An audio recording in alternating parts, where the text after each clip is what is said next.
Bismillahirrahmanirrahim. Assalamualaikum warahmatullahi wabarakatuh. Alhamdulillah wassalatu wassalam ala Rasulillah. La haula wala quwwata illa billah. Asyhadu an la ilaha illallah wahdahu la syarikalah wa asyhadu anna Muhammadan abduhu wa rasuluhu la nabiyya ba'dah. Allahumma shalli ala sayyidina Muhammad wa ala ali sayyidina Muhammad. Jadi para hadirin, dalam hal ini ya terapis akan bercerita berkaitan tentang bagaimana jimat itu menghalang daripada kesembuhan pada saat dilakukan proses terapi ruqyah syariah. Jadi di suatu keadaan di suatu tempat ini, jadi masih di kawasan Kecamatan Muro ini.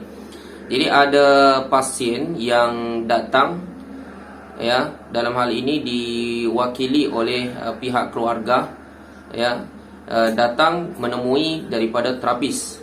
Jadi perihal berkaitan dengan indikasi di tubuh daripada si pasien ini sering mengalami adanya indikasi gangguan, baik gangguan pada saat tidur, sering mimpi hal-hal yang tidak menyenangkan. Begitu juga kondisi tubuh si pasien ini juga mengalami sedikit keluhan-keluhan yang dirasakan memang tidak nyaman di dalam tubuhnya, di mana hasil deteksi secara indikasi medisnya tidak menunjukkan dominasi indikasi gangguan itu. Maka atas inisiatif daripada pihak keluarga untuk mendatangi terapis, dilakukanlah sesuai dengan arahan daripada pasien tadi untuk dilakukan ruqyah syariah.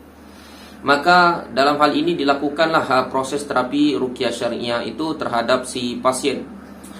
Para hadirin sekalian, pada saat dibacakan ayat-ayat Al-Quran kepada si pasien, maka muncullah reaksi-reaksi indikasi pada diri si pasien tadi. Jadi harapan dengan terapi ruqyah syariah ini adalah untuk memperoleh kesembuhan atas izin Allah Subhanahu wa taala. Maka ketika dilakukan proses terapi ruqyah syariah, lalu menunjukkan ada reaksi.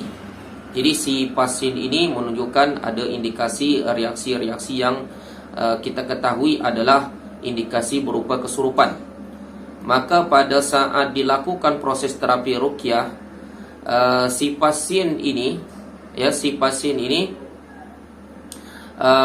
dirasuki oleh makhluk kalangan jin ini.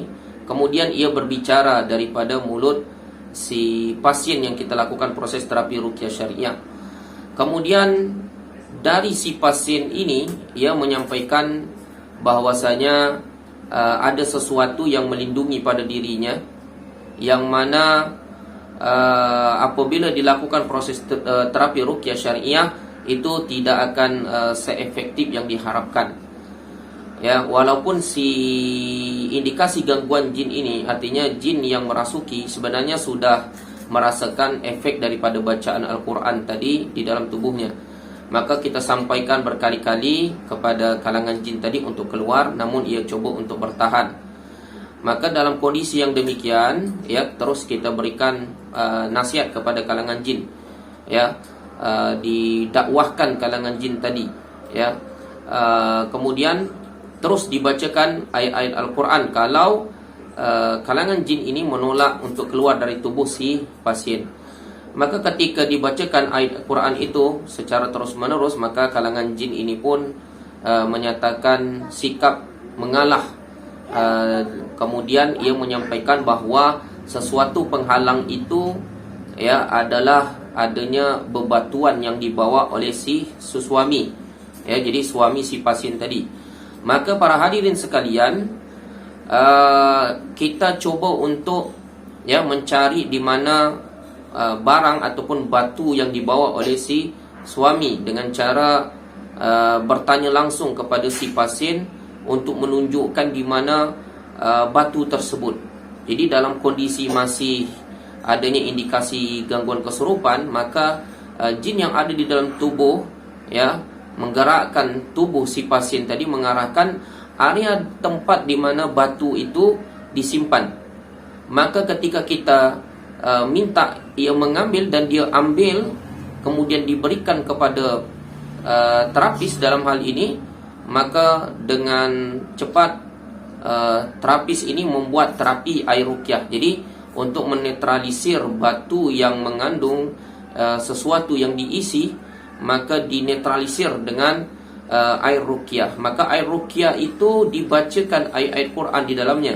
Misalnya ayat surah Al-Fatihah dibacakan 3 kali, kemudian ayat kursi 1 kali, kemudian membaca surah As-Saffat ayat 1 sampai dengan 10-nya, kemudian membaca 3 qul ditiupkan di dalam air tersebut untuk menghilangkan indikasi gangguan. Ketika dicelupkan batu tersebut, maka dengan spontan indikasi reaksi tadi keluar daripada tubuh pasien melalui reaksi berupa muntahan.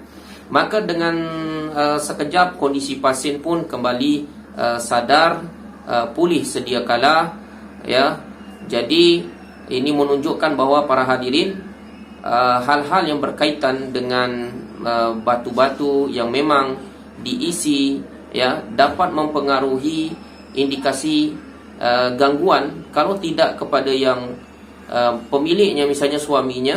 Kalau dibawa di rumah bisa saja itu berdampak kepada istrinya, berdampak kepada anak-anaknya. Maka tentulah hal ini dibuktikan ketika kita melakukan proses terapi ruqyah. Maka dapat disimpulkan bahwa ketika melakukan proses terapi ruqyah syariah, batu ataupun jimat-jimat yang dimiliki oleh si pasien ataupun si suami daripada si pasien ini, ya, akan menjadi penghalang asas kesembuhan. Maka kita buktikan dengan dinetralisirnya bebatuan ataupun di kasus yang lain jimat-jimat dan tangkal-tangkal, alhamdulillah, biiznillah, atas izin Allah Subhanahu wa taala, maka Allah hilangkan indikasi-indikasi gangguan itu. Maka ini sebagai peringatan bagi kita semua, mengapa di dalam syariat Islam ini, ya, melarang penggunaan jimat-jimat, penggunaan tangkal-tangkal. Karena penggunaan jimat-jimat dan tangkal-tangkal itu ia termasuk ke dalam perbuatan yang mengandung kesyirikan. Apalagi kalau diyakini bahwa jimat-jimat itu, tangkal-tangkal itu dapat mendatangkan manfaat dan menjauhkan segala mudarat. Padahal yang hanya dapat mendatangkan manfaat dan menjauhkan segala mudarat itu hanyalah Allah Subhanahu wa taala. Mudah-mudahan dari kisah pengalaman yang singkat ini bermanfaat bagi kita semua. Saya akhiri, wassalamualaikum warahmatullahi wabarakatuh.